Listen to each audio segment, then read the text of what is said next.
Assalamualaikum dan salam sejahtera kepada rakan-rakan trader di luar sana. Kami dari tim Nusantara Global Network yang menyediakan servis payment agent pelbagai broker akan berkongsi analisa teknikal Nasdaq dan juga Dow Jones. Okay, sebelum tu, uh, kawan-kawan boleh follow semua platform media rasmi Nusantara Global Network untuk mengetahui update terkini berkenaan dengan kontes, promosi bonus dan juga rebate sehingga 35 USD per lot. So, tanpa masa, jom kita terus kepada chat. Hari ini 24 hari bulan 6 tahun 2025. Hari ini hari Selasa, hari kedua dagangan dalam minggu ini. So, kita nak recap balik pada analisa lepas yang mana kita target sebenarnya kita nak sell di zone ini. Di zone terendah dan kita nak buy di zone-zone yang terendah dan kita nak sell di zone yang tertinggi. So, kita nak recap balik ada dua zone yang mana kita target nak sell di sini. Sebenarnya kita target yang price akan cucuk zone ini tau. Okay, nak cucuk zone ini sebenarnya. Tapi apa yang berlaku, price tak sampai pun. Price turun mencari support zone di bawah sini. Dan dia cucuk lagi sekali dan dia bermain di sini dan dia terus membuat kenaikan. So di sini dia dah nampak, kita dah nampak yang structure uptrend dia sedang buat. Dan di sini pun sama. Dan di sini market close pada hari Jumaat dalam zone yang ini, zone resistance ini sebelum dia open semalam dalam keadaan gap. Dan seterusnya dia tutup balik gap. Dan sehingga hari ini kita nampak yang price sedang membuat uptrend. So saya nak delete balik semua. Sebab pergerakan harga ni dia dah nampak agak cacah merbah. Bukan cacah merbah lah, dia dah nampak yang ada satu trend yang panjang berlaku. So kita delete dulu dan kita cuba marking zone yang baru. So untuk zone yang baru kalau kita tengok pergerakan harga di sini dia tak buat new low di sini. Dia turun, dia tak buat new low. Ni adalah ni adalah support yang sebelum tu. Nampak di sini. Dan dia tak buat new low. Price keep on naik. Naik sehingga ke waktu ini price membuat uptrend. Dan price berada dalam keadaan uptrend yang sangat kuat. So mungkin juga pergerakan ini dipacu oleh war antara Iran dan juga negara-negara yang sedang perang lah sekarang kan. So ada perkaitan antara tu yang telah menyebabkan harga market bergerak. Okay. So sini, kalau nampak di sini. Alright, so di sini adalah zone terbaik sebenarnya tu kita nak re-entry buy. Kenapa saya nak buy? Right. So kalau tengok daripada bawah ni kita nampak structure uptrend sedang terbentuk dan di sini pun new high berlaku dan price belum cucuk lagi zone yang ini. So kita target sebenarnya untuk masuk dalam zone. Ini adalah support ataupun buy zone sini. Alright, so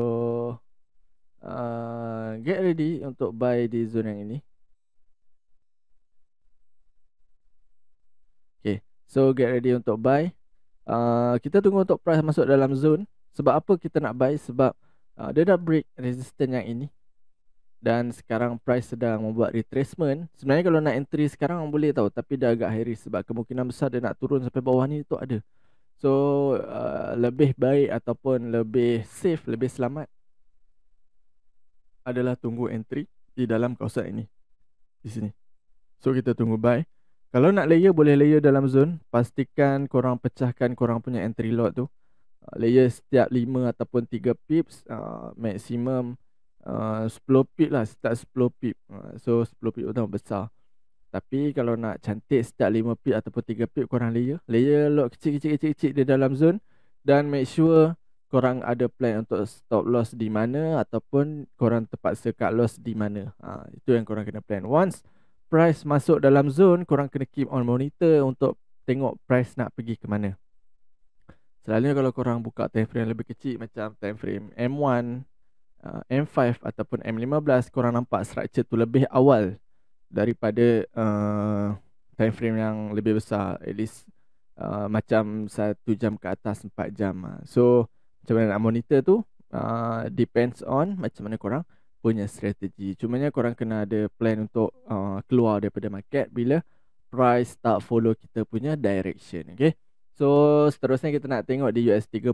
Di US30 pun kita plan benda yang sama.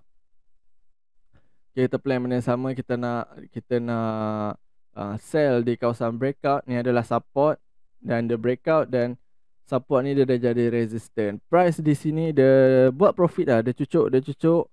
And then dia buat profit around 4211 sampai 42050.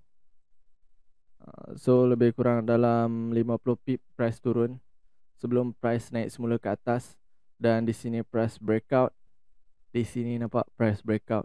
So berapa jam 1, 2, 3, 4, 5, 6 jam price sideways di zone ini sebelum membuat satu breakout naik ke atas dan price masuk balik ke dalam zone.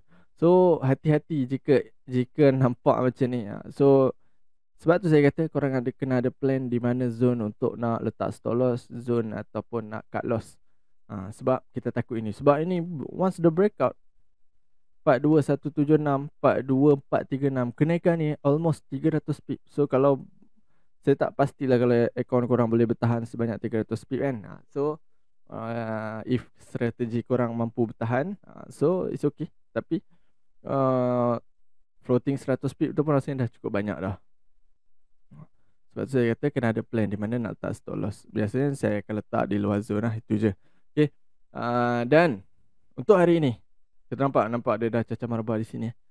So untuk hari ini kita cuba untuk follow trend ni. Okay, this is apa orang kata, follow benda yang dah nampak. Okay, kalau kita tengok pergerakan harga di sini, price keep on membuat structure uptrend, strong uptrend, pergerakan harga ataupun pergerakan trend yang kuat kenaikan tu. Dan untuk hari ini kita target untuk apa adalah untuk kita nak buy di kawasan support ataupun di zone yang dia dah breakout, di base zone yang dia dah breakout. So ini adalah support ataupun buy zone. Sini. Right, so get ready. Sebab kalau nak sampai bawah ni mungkin agak jauh. Mungkin tak sampai pada hari ni. Mungkin. Kita tak tahu pergerakan harga macam mana. Kalau tengok di sini dia dah touch 2 kali. Ini kali pertama, ini kali kedua. So kemungkinan besar dia akan terus naik. Tu ada kalau dia terus membuat uptrend. Cumanya kena alert ataupun kena hati-hati jika price masuk balik ke dalam zone.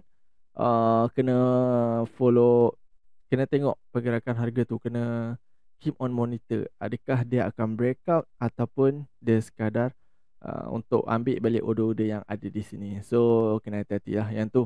Dan macam di Nasdaq juga, kalau korang nak layer, pastikan layer secara berhemah. Jangan layer di tempat yang sama.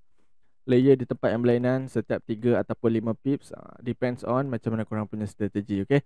So pastikan korang ada stop loss ataupun ada di mana tempat untuk cut loss. Okay. So saya kira itu saja untuk hari ini. Seperti biasa sebelum mengakhiri video, saya nak ingatkan kepada rakan-rakan agar sentiasa manage your risk. Sentiasa kira berapa entry lot yang bersesuaian dengan you all punya equity untuk mengelakkan akaun anda MC ataupun akaun anda blow. Okay, kita jumpa lagi untuk next video. Assalamualaikum. Bye bye.